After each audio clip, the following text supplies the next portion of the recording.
बिस्मिल्लाहिर्रहमानिर्रहीम अस्सलाम वालेकुम दोस्तों, आज हम सर्दियों की मशहूर सब्ज़ी को उगाने वाले हैं। इस सब्ज़ी का शुमार उन सब्ज़ियों में होता है जो पिछले 10,000 सालों से ग्रो की जा रही हैं। जिस सब्ज़ी को आज हम उगाने लगे हैं, दरअसल वो प्रोटीन का ख़जाना है। आज की हमारी सब्ज़ी को ग्रो करना ज़रा मुश्किल काम होता है अगर आप थोड़ी सी इसके ऊपर तवज्जो देते हैं। आप अगर इसके मजाज के मुताबिक मिट्टी और पानी देते हैं तो ये सब्ज़ी ग्रो करना भी बहुत ही इजीली हो जाता है। इस सब्ज़ी को ग्रो करना ही मुश्किल होता है, अगर ये एक बार ग्रो हो जाती है तो फिर आपको भरपूर फ्रूटिंग देती है। आज की हमारी सब्ज़ी जो है वो प्रोटीन का ख़जाना है। इसके बीज थोड़े से सख्त होते हैं जो बहुत ही मुश्किल से ग्रो होते हैं। अगर आप थोड़ी सी तवज्जो इन बीज के ऊपर देते हैं तो इनको ग्रो करना भी बहुत ही आसान हो जाता है। आज की हमारी इस प्रोटीन रिच सब्ज़ी का नाम है दोस्तों मटर। मैं आज इस प्रोटीन रिच सब्ज़ी को इस टोकरी में उगाऊंगा। मटर को मुझे बहुत पहले ग्रो कर लेना चाहिए था, बस मुझे मटर लगाते लगाते देर हो गई। आज लगाता हूँ, कल लगाता हूँ। मटर लगाने का जो सही मौसम होता है वो दोस्तों अक्टूबर का मिड होता है, या फिर आप ज़्यादा ही अगेते लगाने चाहते हैं तो फिर आप 20 सितंबर के बाद मटर को ग्रो कर सकते हैं। किसी भी पौधे को ग्रो करने से पहले उसके मिजाज का ख्याल रखना पड़ता है कि आप कौन सा पौधा किस तरह की मिट्टी में लगा रहे हैं। मटर ऐसा पौधा है जिसका मिजाज दूसरी सब्जियों से मुख्तलिफ है। जैसा कि हम किचन गार्डनिंग करते हैं तो हमें तकरीबन हर पौधे के लिए ऐसी मिट्टी तैयार करनी होती है जो दोस्तों वेल ड्रेन होती है। लेकिन मटर की सब्ज़ी के साथ ज़रा मुख्तलिफ है, ना तो इसको ज़्यादा वेल ड्रेन मिट्टी चाहिए, ना ही दोस्तों इसको ऐसी मिट्टी चाहिए जो ज़्यादा चिकनी हो। इसको थोड़ा मैरा मिट्टी चाहिए, यानी दरमियानी मिट्टी चाहिए होती है। सख्त मिट्टी में भी इस पौधे की ग्रोथ नहीं होती और ना ही दोस्तों रेतली मिट्टी में इस पौधे की ग्रोथ होती है। मैरा मिट्टी में इस पौधे की ग्रोथ खूब तेज़ी से होती है। इसी बात को मद्देनज़र रखते हुए हमने भी इस पौधे के लिए मैरा मिट्टी तैयार की है। दोस्तों मटर ऐसा पौधा है जिसकी ग़िज़ाई ज़रूरियात भी दूसरे पौधों से मुख्तलिफ हैं। इस पौधे को सिर्फ़ और सिर्फ फास्फोरस रिच खाद की ज़रूरत होती है। फास्फोरस खाद दोस्तों आपको मिलती है DAP खाद से, तो नाइट्रोजन इसको कम क्वांटिटी में चाहिए होती है। नाइट्रोजन खाद भी DAP में काफ़ी क्वांटिटी में मौजूद होती है। अगर आप दोस्तों अकेली खाद जो DAP होती है उसको ही इस्तेमाल करेंगे तो इस पौधे की ग़िज़ाई ज़रूरियात पूरी हो जाएंगी। मटर लगाने से पहले आप इस खाद को मिट्टी में मिला सकते हैं, क्योंकि इसका ज़्यादा असर मिट्टी में मिलाने से ही होता है। जबकि बाज़ खादें ऐसी होती हैं जैसे अकेली आप यूरिया पौधों को दे रहे हैं तो फिर आप इस खाद को बाद में भी दे सकते हैं जब आपके पौधे ग्रो हो चुके हों। दोस्तों मटर उगाने के लिए तीसरा अहम पॉइंट जो होता है वो होता है पोट साइज़। आपने मटर उगाने के लिए ऐसा पोट साइज़ लेना है जो थोड़ा सा बड़ा हो और जिसकी गहराई भले कम हो।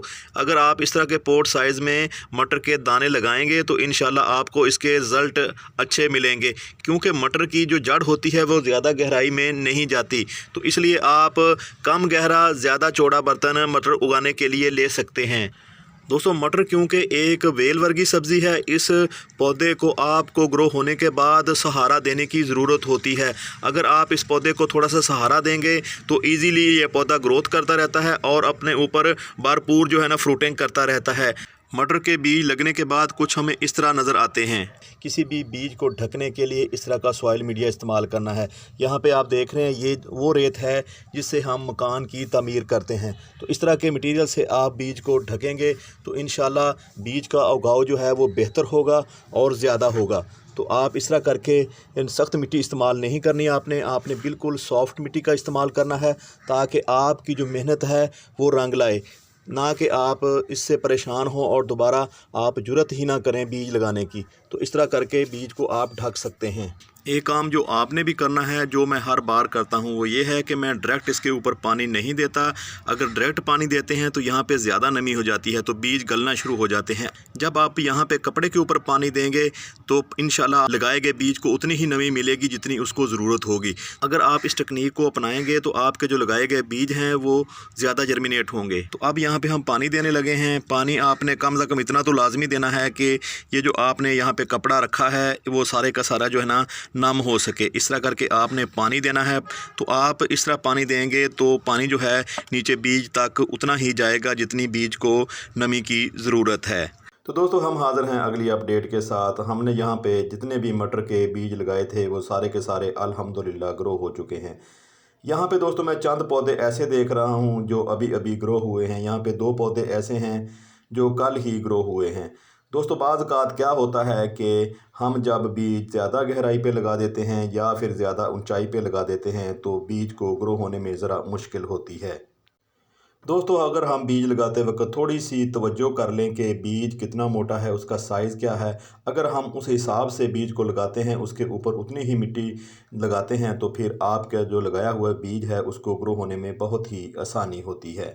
दोस्तों मटर का पौधा बेलनुमा पौधा होता है। जब मटर के पौधे की लंबाई 6 से 7 इंच होती है तो ये गिरने लगता है। इस स्टेज के ऊपर मटर के पौधे को सहारे की ज़रूरत होती है।